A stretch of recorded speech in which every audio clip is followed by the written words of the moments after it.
بسم اللہ والصلاۃ والسلام علی رسول اللہ۔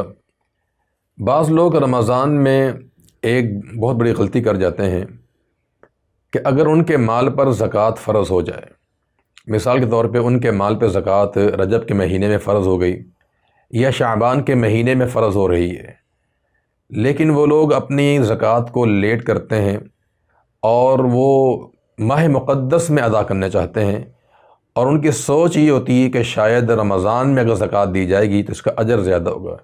تو یاد رہے یہ بہت بڑی غلطی ہے۔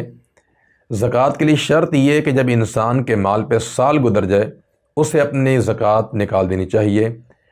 اس کا سال اگر رجب کے مہینے میں پورا ہو رہا ہے تو رجب کے مہینے میں نکال دیں، اگر شعبان میں پورا ہو رہا ہے تو شعبان میں نکال دینی چاہیے۔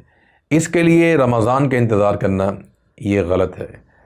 البتہ اگر ایک انسان اپنی زکوٰۃ جلدی نکالنا چاہتا ہے، مثال کے طور پہ کہ انسان کا سال پورا ہوتا ہے شوال کے مہینے میں یا ذی القعدہ کے مہینے میں، تو اگر یہ انسان اپنی زکوٰۃ رمضان میں نکال دے تو ٹھیک ہے، یہ زکوٰۃ کو جلدی تو ادا کیا جا سکتا ہے، لیکن سال گزرنے کے بعد پھر انسان کو زکوٰۃ کا مال لیٹ نہیں کرنا چاہیے کہ رمضان میں ہی ادا کروں گا اس میں اجر زیادہ ملے گا۔